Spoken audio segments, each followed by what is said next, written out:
गुरु भक्ति योग।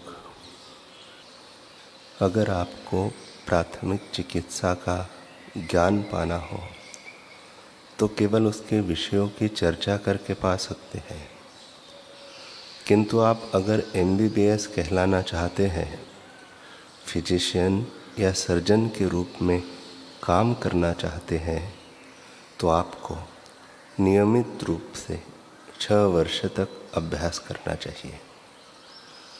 इसी प्रकार आप उपासना, प्रार्थना आदि के द्वारा देवताओं को प्रसन्न करके उनकी कृपा प्राप्त कर सकते हैं, किंतु प्रत्यक्ष आध्यात्मिक साक्षात्कार के लिए आपको 3 चीज़ें चाहिए: गुरु सेवा, गुरु भक्ति और गुरु कृपा।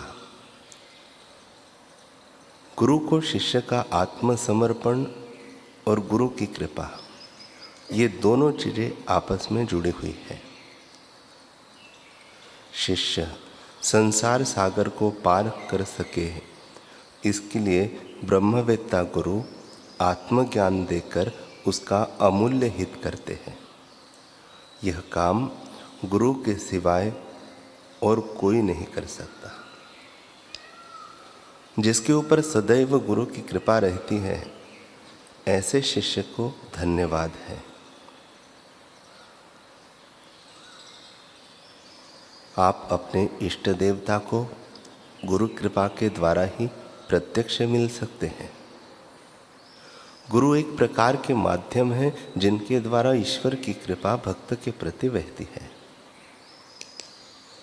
सच्चे गुरु की अपेक्षा अधिक प्रेम बरसाने वाला, अधिक हितकारी, अधिक कृपालु और अधिक प्रिय व्यक्ति इस विश्व में मिलना दुर्लभ है। शिष्य के लिए तो गुरु से उच्चतर देवता कोई नहीं है। बासर ब्रह्मेश्वर में श्यामदेव ने पहली बार गुरुदेव के दर्शन किए थे। बस तभी से उनकी आत्मा ने उनके श्री चरणों में स्वयं को अर्पित कर दिया था। श्री गुरु से भेंट हुई अभी कुछ ही दिन बीते थे कि श्यामदेव के भीतर वैराग्य जाग उठा। उसने गुरुदेव से विनती की कि वे सदा के लिए उसे अपने चरणों में सेवक के रूप में रख लें। श्री गुरु उसके भीतर गहरा रहे भाव को देख पा रहे थे, पर शायद उसे धैर्य और प्रतीक्षा के दौर से गुजारना चाहते थे, ताकि उसके गहराते भाव पूर्ण रूप से प्रगाढ़ हो जाए। अतः श्यामदेव की बात सुनकर गुरुदेव बोले, अभी 15 वर्ष प्रतीक्षा करो। 15 वर्ष?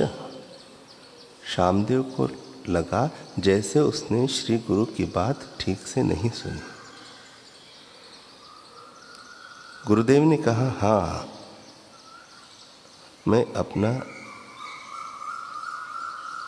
उन्होंने अपना सिर हिला दिया और बोले, 15 वर्ष पूरे होने पर तुम हमारे पास चले आना। श्यामदेव का दिल कुछ देर के लिए तो मानो धड़कना ही भूल गया था, पर फिर उसने गुरुदेव की आज्ञा को शिरोधार्य करते हुए स्वयं को जैसे तैसे तैयार किया। गुरुदेव को दंडवत प्रणाम करते हुए बोला, 15 वर्ष के बाद एक दिन भी और नहीं रुकूंगा। आप अपना वायदा याद रखना। गुरुदेव मंद मंद मुस्कान के साथ उसे आशीर्वाद देते हुए चल दिए। जैसे ही श्यामदेव जाने लगा, तब गुरुदेव कहते हैं कि सुनो, इन 15 वर्षों में तुम हमारे दर्शन के लिए भी नहीं आओगे, यह हमारी आज्ञा है। ओहो, अब तो श्यामदेव के संयम का बांध टूट ही गया। वह पुनः मुड़ा और गुरुदेव के चरणों से लिपटकर खूब रोया। रोते रोते वह बोला कि इतनी कठिन आज्ञा दे रहे हैं गुरुदेव, मैं इतने लंबे समय तक आपके दर्शन के बिना कैसे जीऊंगा, कुछ तो दया कीजिए। श्री गुरु ने प्रेम से उसके मस्तक को सहलाया। बोले, हम वायदा करते हैं कि इन 15 वर्षों में एक भी दिन तुम हमारे दिव्य दर्शन से वंचित नहीं रहोगे। चाहे अनुभवों के माध्यम से या स्मृतियों के झरोखे से या हमारे विचारों को प्राप्त करके तुम हमें हमेशा अपने अंग संग पाओगे। बस हमारी याद अपने दिल में सदा बनाए रखना। और सचमुच ऐसा ही हुआ। इधर श्यामदेव के हृदय में अपने गुरुदेव की याद की सरगम सदा बजती चली गई। उधर गुरु भी निरंतर उन पर अपनी कृपा की वर्षा करते चले गए।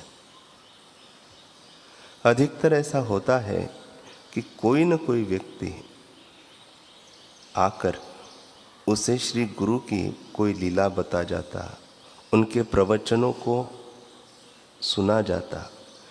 जब बाहर से श्री गुरु का संदेश नहीं मिलता तो अंतर जगत में श्री गुरुदेव का दिव्य दर्शन या प्रेरणा उसे स्पंदित हो जाती है। इस प्रकार एक एक दिन बीतता चला गया। दिन महीनों में बदलते गए, महीने साल में परिवर्तित होते चले गए। श्यामदेव का अंतर हृदय अपने गुरु की असीम कृपा और प्रेरणाओं से लबालब होता चला गया और आंखें श्री गुरु के साकार रूप के दर्शन के बिना आंसुओं से भीगी रही। आखिरकार 15 वर्षों का लंबा प्रतीक्षा काल समाप्त हुआ। अगले दिन श्यामदेव सुबह सुबह ही गागणापुर के लिए निकल पड़े। उसने पहले से ही पता लगा लिया था कि गुरुदेव गागणापुर में है। उसके कदमों की गति को आज कोई चुनौती नहीं दे सकता था। मन में सद्गुरु के पावन दर्शन की चाह लिए, आँखों में उन्हें जी भरकर निहारने की प्यास लिए श्यामदेव अबाध गति से गागणापुर की ओर दौड़ता चला गया। और जैसे ही